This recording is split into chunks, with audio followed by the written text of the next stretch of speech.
ఇప్పుడు సమంత పెళ్లి చేసుకుంది. ఆ నెగిటివ్ ఇమేజ్ ని పాజిటివ్ చేయగలరా? జడ్జ్ చేయడం చాలా ఈజీ బ్రో. నువ్వు వేసుకున్న షర్ట్ బాగాలేదా, ఈజీగా జడ్జ్ చేసేయచ్చు. చూసి సినిమా బాగాలేదా, డైరెక్ట్ గా చెప్పేయచ్చు. Freedom of speech. కానీ ప్రతి దానికి ఒక లిమిట్ ఉంటుంది. యాజ్ ఏ సినిమా పిచ్చోడుగా చైతు సమంత పెళ్లి చేసుకున్నప్పుడు నేను చాలా హ్యాపీగా ఫీల్ అయ్యాను. బట్ వాళ్ళిద్దరు విడిపోయారని న్యూస్ తెలిసినప్పుడు వై షుడ్ ఐ బాదర్? అది వాళ్ళ పర్సనల్ చాయిస్. అసలు వాళ్ళిద్దరు విడిపోయినప్పుడు సమంతాని విక్టిమ్ గా, చైతుని ఒక క్రూయల్ విల్లన్ లాగా ఎలా పడితే అలా కథనాలు రాశారే. ఈవెన్ వాళ్ళిద్దరు మూవ్ ఆన్ అయిపోయారు, ఎవరి ప్రాజెక్ట్స్ వాళ్ళు చేసుకుంటున్నారు.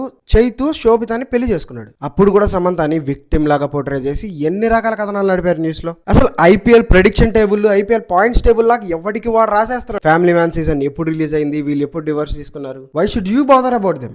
They are happy in their lives. వీళ్ళిద్దరిలో నేను ఒకళ్ళ సైడ్ అయితే తీసుకోవట్లేదు. ఎవరికి వాళ్ళు సఫర్ అయ్యారు. That's not my point. వాళ్ళు పెళ్లి చేసుకోవచ్చు, విడిపోవచ్చు, అది వాళ్ళ ఇష్టం. న్యూస్ ఎందుకు న్యూసెస్ చేస్తున్నారు? మొన్నటిదాకా చైతన్యం తిట్టినోడు ఇప్పుడు సమంత పెళ్లి చేసుకోగానే చైతన్యకి సారీ చెప్పాలంటున్నాడు. అలాంటప్పుడు శోభితకు కూడా సారీ చెప్పాలి కదా. Why should you tell sorry? తిట్టడం ఎందుకు, సారీ చెప్పడం ఎందుకు? కొంచెం ఆలోచించండి.